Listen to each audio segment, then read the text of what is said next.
I tell you, since I'm a kid, nobody wants me around, you know? I mean, the time I asked my old man, how can I get my kite in the air? He told me to run off a cliff.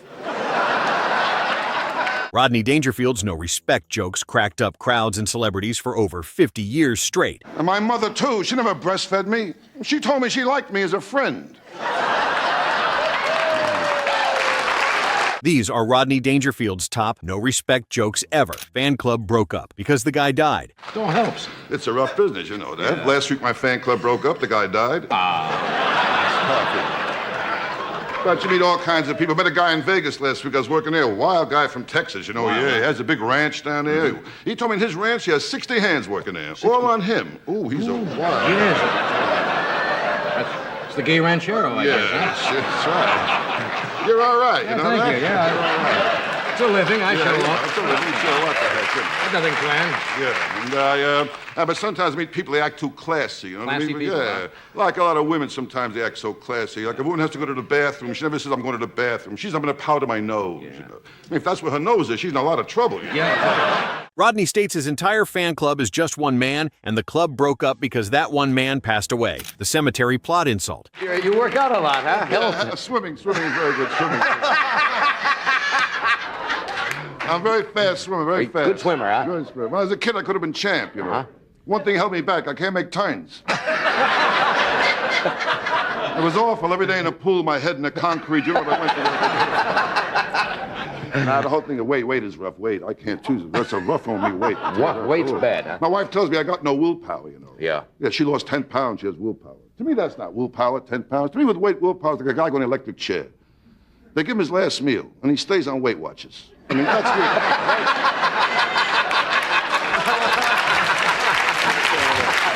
He buys a burial plot, but even that turns into another insult as the salesman treats Rodney's arrival like bad news for everyone already there. The dog doesn't want to go out. Are you kidding? I know I'm ugly. My dog found out we look alike. He killed himself. How many kids do you have? I got 2 kids. I love my kids. Yeah, you know, I know that. My kids, of course, but our boy gives me trouble lately. Yeah, really? He's at the age now he copies everything. He sees something, he copies it, you know. This kid imitates everything. Yeah. That's why we got rid of the dog.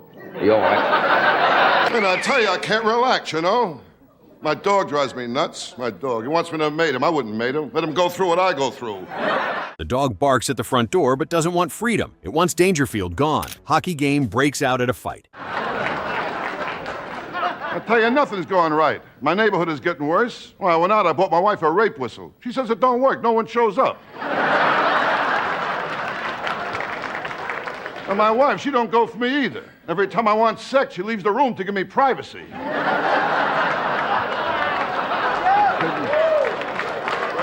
No, I tell you, my wife always gave me trouble. Well, at my bachelor party, she was in the movie. Rodney sets it up like a normal night out, then twists it so the fight becomes the main event and the hockey game becomes the interruption. House fire doesn't wake Rodney up. You know I'm getting old. Yeah. I know I'm getting old. Well, my last birthday cake looked like a prairie fire.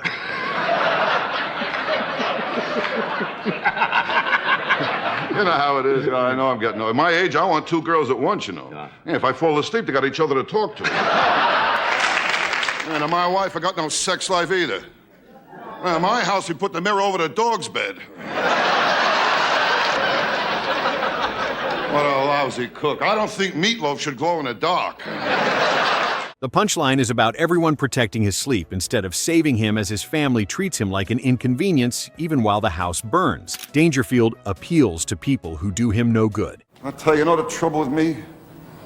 I appeal to everyone who can do me absolutely no good.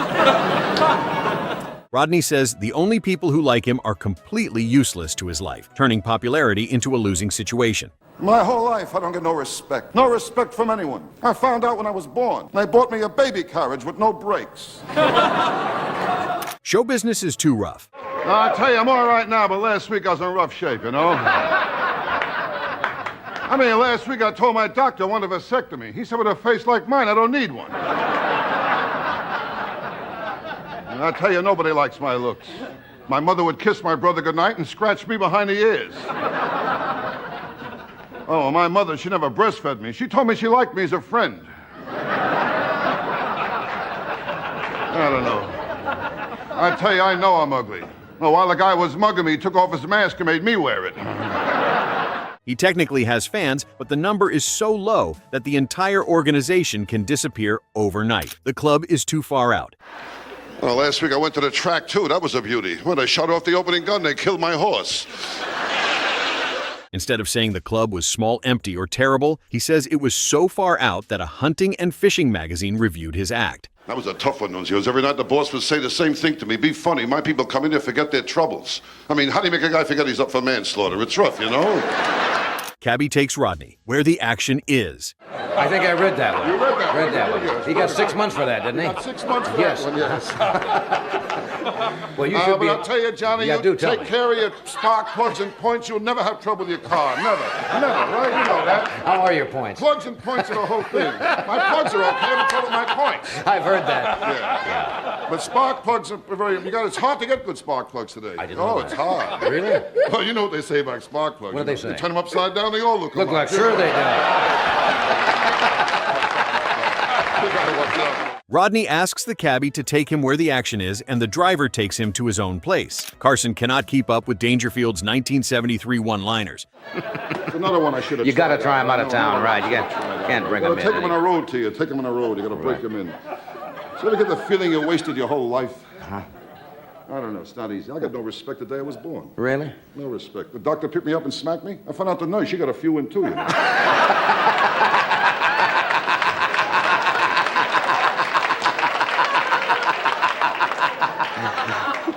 Will be. The 1973 set is one of the best pure examples of Rodney's no-respect rhythm, as Johnny tries to keep the conversation moving like an interview, but Rodney keeps turning every opening into another joke. I mean, you order lobster before they cook it. Why did I have to show it to you for? And once I was out with a girl and I was trying to impress her. I like this girl too, Johnny. Yeah. I took her to a nice place, had a few drinks, relaxing, was beautiful, Right. you know. Trying to impress the girl. It was nice, romantic, it was gorgeous. No waiter came over, you know. Are these two okay? I mean, the lobster came, I was really finished. I was trying to impress the girl how manly I was. You know, I sat in a manly position. I looked at her very manly. Right. And then the waiter put a bib on me. Rodney's one-liners destroy Johnny Carson. You'll be drinking early today. And I don't want to drink because I'm a bad drinker, I'll tell you that, Johnny. When I drink the next day, I got to do two things. I got to try and locate my car, and I got to bring back the car I took. I mean, I'm a bad drinker. Remember that one? Yeah, sure. Of course I do. Of course you do. I knew a lot of them, I bet. I don't know. Bring on the next guy. I don't know what to do.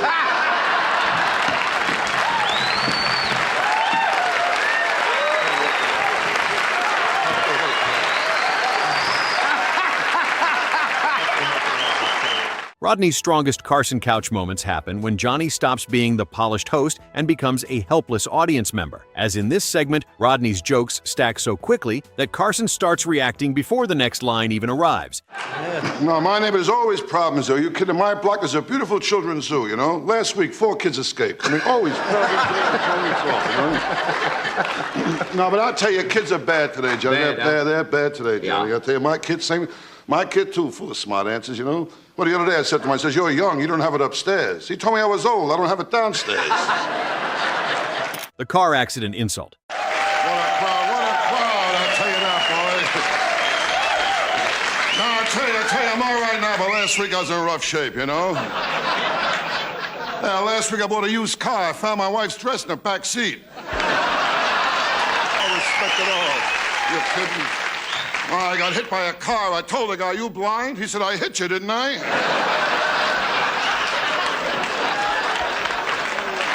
Rodney gets hit by a car and tells the guy, "Are you blind?" But the driver says, "I hit you, didn't I?" My old man told me Mickey Mouse died in a cancer experiment. When I was a kid, I had nothing. I was poor. I never had an x-ray. The doctor held me up to the light. When I was a kid, I was ugly, too. On Halloween, I had a trick-or-treat over the phone. I mean, I was ugly. Halloween, we never had a pumpkin. They made me stand in a window. What a childhood I had. My mother never breastfed me. She always had a headache. The comeback is brutally logical in the dumbest possible way, as the driver is basically saying Rodney is so easy to hit that the accident proves he saw him clearly making physical injury earn him no kindness. Oh, kids are wild today, Johnny. Oh, They're yeah. wild. All they want is sex. Sex, that's all they want, Johnny. You know? My daughter flunked her driver's test. Really? Yeah, she couldn't get used to the front seat. Kids are wild. Say, kids, they play around so young today, very young. You kidding? Today they got birth control pills shaped like Fred Flintstone, you know? Really that young? They start so early, don't they? Very early. I was a kid, I never had any sex. Really? Never had any sex. No I'm sex, not huh? as sexy. I know I'm not sexy. You kidding? No. Well, this morning when I put on my underwear, I could hear the Fruit of Loom guys giggling. Rodney quit show business and was the only one who knew. I got her home. I said to her, I'd like to see what your apartment is like. She drew me a sketch. The insult isn't that people were happy he left, but that nobody noticed he had been there at all, removing even the dignity of failure. Rodney not getting a dramatic exit farewell or even a rumor, but watching the world just keep moving as if his career was invisible showed his professional obscurity. The Dom DeLuise One-Liner. Look, you gotta take care of your health. I tell you, do what I do. What's that? Oh, I tell you what I do. Go ahead, nuts over there. I watch television. I What? get healthy from television. You get healthy What? from television? How can you get healthy from watching television? Who's talking here? From just watching television? That's right, the commercials, the public service commercials. They get all kinds of tips how to take care of yourself. You know, they're very, very good, really. Tips, huh? I saw one last week, a commercial, a public service commercial was beauty, you know? Yeah, a guy came out, he said, hi. My name is Bob. This is my wife, Ann, my daughter, Susie, my son, Bob Jr. Right in front here's my mom and dad. Now, we've all had VD. Rodney's set with Dom DeLuise on the couch has the extra bonus of another comic losing control right beside Johnny creating chain reaction, where Dom's reaction makes Rodney's jokes feel even bigger through multiplied laughter, as instead of the laugh coming only from Carson, the whole segment becomes a cascading response. Again, Johnny, health is Health is, the whole as I thing said, is health. You got to take care as long of as you have your health. You gotta take care of you. got to think young, hobbies, interests. You got to think young. Right. I try to think young all the time. You know what I mean? Always do that. Can I have a cigarette, too? Certainly. It's not good for your health, though. So I got a crazy doctor who told me to keep smoking if I want to stop chewing gum. So what do I care?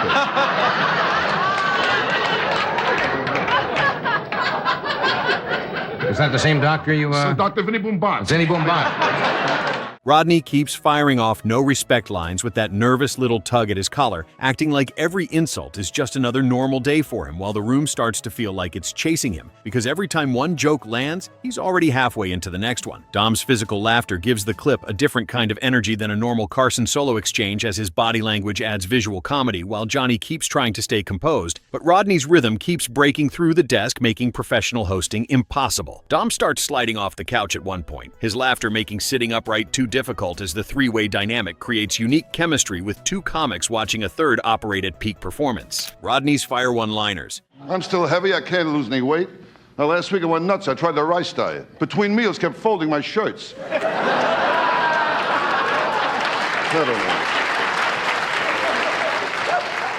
And my doctor, he don't help either. He told me to run 5 miles a day for 2 weeks. I called him up. I said, Doc, I'm 70 miles from my house. This Dangerfield segment works better than a supercut because it captures one clean Carson appearance where the momentum keeps building in real time as he comes out with the familiar defeated posture. But the joke writing is so sharp that the loser character starts winning the room almost immediately. The comedy comes from the contrast between what Rodney says and what the audience can see, as he claims life treats him like nothing yet. Carson and the crowd are completely locked onto every word, creating that contradiction, which is the secret weapon of his no respect act. Every punchline sounds like another complaint, but the pace makes it feel like a victory lap as the segment shows Rodney taking control of the room without ever breaking the illusion that nobody respects him, creating a masterful performance. His opening lines set the tone as he transitions from greeting to grievance without pause, while Johnny attempts normal interview pleasantries, but Rodney treats small talk as a time-wasting obstacle between jokes. The audience's anticipation builds as they recognize Rodney's rhythm from previous appearances, knowing what's coming, while his physical energy seems wound tight like a spring ready to release rapid-fire complaints about every aspect of existence. Carson settles into his role as reactor rather than interviewer, understanding the best move is giving Rodney runway as the jokes cover marriage, health, appearance, family, and career, hitting every category of his miserable universe. Rodney's eyes dart around as if searching for the next insult, making the character seem hunted by his own life, while Ed's laugh provides a steady bass note beneath the higher-pitched audience reaction, creating layered sound. The segment demonstrates why Rodney's character worked across decades, because universal themes of rejection remain funny regardless of era, as his delivery never ages because misery stays timeless. Rodney Dangerfield proved that the funniest comics are sometimes the ones who never win because he turned every loss into a punchline so perfect that audiences forgot they were supposed to feel sorry for him. From childhood to death, his no respect philosophy showed that getting rejected wasn't just a catchphrase, but a complete worldview where even success arrived with humiliation attached. Which Rodney no respect joke hit you the hardest? Drop it in the comments and subscribe for more legendary stand-up that never gets old.